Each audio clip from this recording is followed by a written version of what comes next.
નમસ્કાર શિક્ષક મિત્રો, સ્વાગત છે તમારું આપણી સૌની સહિયારી YouTube ચેનલ ઉપર। વિદ્યાર્થી મિત્રો, ખાસ કરી ટેટ હાયર સેકન્ડરી રિઝલ્ટ બાબતે એક સૌથી મોટા સમાચાર આપણા સુધી આવી રહ્યા છે। તો શું આવ્યા છે સમાચાર, તેના વિશે આજે આપણે વાત કરવાની છે। શું તમે પણ ટાટ હાયર સેકન્ડરીના રિઝલ્ટની કાગડોળે રાહ જોઈ રહ્યા છો? તો સૌથી મોટા સમાચાર આવી ચૂક્યા છે અને આ સમાચાર છે ખૂબ ઇમ્પોર્ટન્ટ છે। જે લોકો શિક્ષક બનવાની તૈયારી કરી રહ્યા છે અથવા તો ગુજરાત સરકારમાં શિક્ષક તરીકે ફરજ બજાવવા માંગે છે એવા તમામ લોકો માટે મોટા સમાચાર આવી ચૂક્યા છે। તો વાત કરીએ છીએ રિઝલ્ટ આવવામાં આટલો બધો વિલંબ કેમ થઈ રહ્યો છે।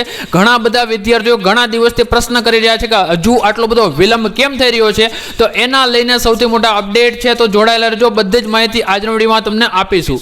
શું રાજ્ય પરીક્ષા બોર્ડ એટલે કે SEB રિઝલ્ટની પેટર્નમાં કોઈ મોટો ફેરફાર કરવા જઈ રહ્યું છે? જી હા મિત્રો, તમે બિલકુલ સાચું સાંભળી રહ્યા છો। રાજ્ય સરકાર જે છે, જે રાજ્ય પરીક્ષા બોર્ડ છે, એ રિઝલ્ટની પેટર્નમાં કોઈ મોટો ફેરફાર કરવા જઈ રહ્યું છે। તો આને લઈને સૌથી મોટા સમાચાર અત્યારે આવી રહ્યા છે।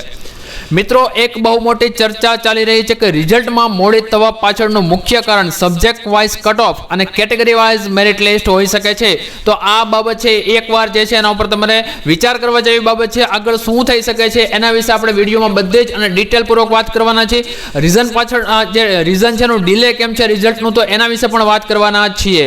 જો તમે એક પણ સરકારી એટલે કે તમે પણ શિક્ષક જે બનવા જઈ રહ્યા છો અને એને લઈ જે ટેટ હાયર સેકન્ડરી જે ભરતી છે એને લઈને કોઈ પણ અપડેટ મિસ ના કરવા તો વિડીયો પૂરો જોજો, જેને કારણે તમને બધી જ માહિતી મળી જાય। જો તમે પણ એક સરકારી શિક્ષક બનવાનું સપનું જોઈ રહ્યા છો તો આ વિડીયો ભૂલથી પણ સ્કીપ ના કરતા, કારણ કે આજના વિડીયોમાં આ બધી જ માહિતી આપણે ડીપલી જે છે તમને માહિતી આપવાના છે, ડીપલી એનાલિસિસ કરવાના છે। માત્ર એનાલિસિસ નહીં પણ આ એનાલિસિસનો તમને પણ એક ભાગ બનાવી દેવાના છે અને ખાસ કરી તમારે કમેન્ટ કરવાની છે। કોઈ પણ સોશિયલ મીડિયા હોય, કોઈ પણ જગ્યાએ હોય, વોટ્સઅપ હોય તો વોટ્સઅપ ગમે તે જગ્યાએ એક આ વસ્તુ અત્યારે આપણે ટ્રેન્ડ ચલાવવાનું છે।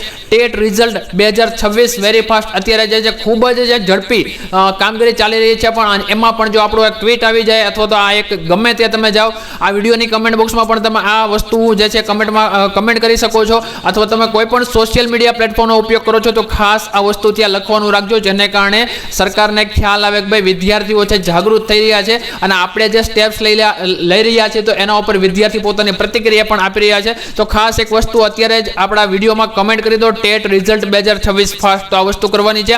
હવે આપણે જે છે વાત કરીએ તે પહેલા માત્ર ને માત્ર રિઝલ્ટનું રાહ જોવાથી કે અન્ય કોઈ સોર્સમાં જઈ અને માહિતી લેવાથી કંઈ થતું નથી।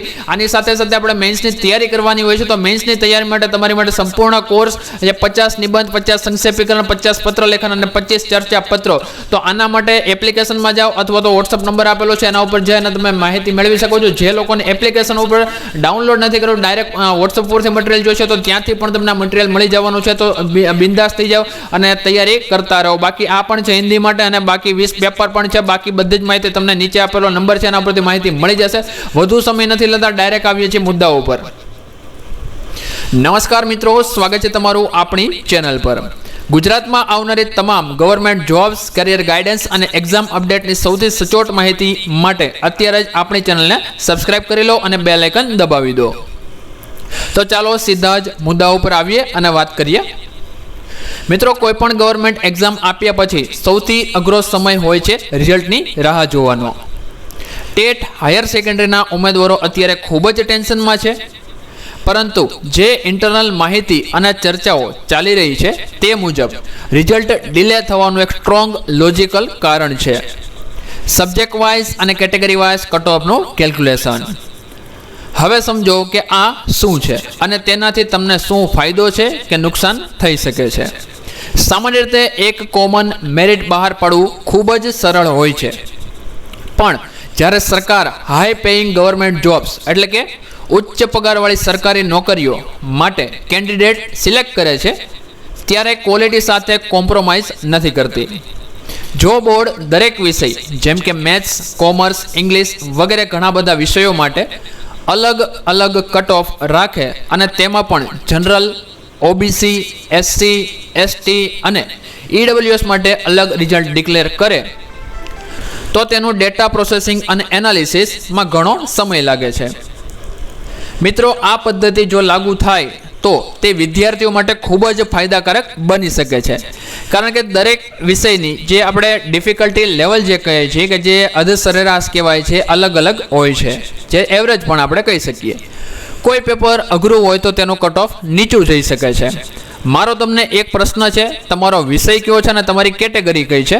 અત્યારે જ કમેન્ટ બોક્સમાં તમારો વિષય અને કેટેગરી લખો. સાથે જ આપણે જે કેટેગરી મુજબ પોલ મૂકીશું જેમાં તમારો વોટ અવશ્ય આપજો, જેથી કરી આપણે હજુ વધુ નજીકથી કટ ઓફની નજીક જઈ શકીએ અને જાણી શકીએ કે ભાઈ અત્યારે ખરેખર કટ ઓફ કેટલું છે. કટ ઓફના ઓલરેડી યુટ્યુબ ઉપર ઘણા બધા વિડીયો છે, છતાં પણ આપણે હજુ પણ બારીકાઈથી કટ ઓફ તરફ જઈએ અને વિશેષથી ખ્યાલ આવે કે ભાઈ કટ ઓફ કેટલું આવી શકે છે.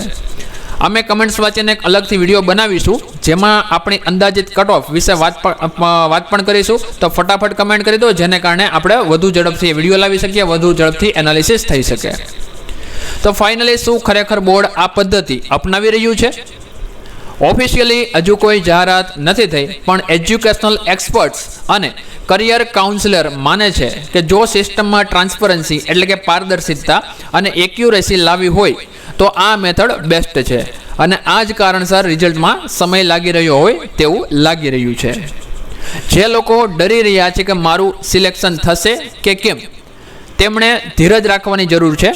સરકારી ભરતી પ્રક્રિયા એટલે કે ગવર્મેન્ટ રિક્રુટમેન્ટ પ્રોસેસમાં સમય લાગી શકે છે, પણ યોગ્ય ઉમેદવારોને ન્યાય ચોક્કસ મળે જ છે. રિઝલ્ટને લગતી કોઈ પણ લેટેસ્ટ અપડેટ આવશે એટલે સૌથી પહેલાં અમે તમને આ ચેનલ પર જાણ કરીશું. જો તમને આ એનાલિસિસ સાચું અને માહિતી સચોટ લાગી હોય તો વિડીયોને એક લાઇક ચોક્કસ આપી દેજો.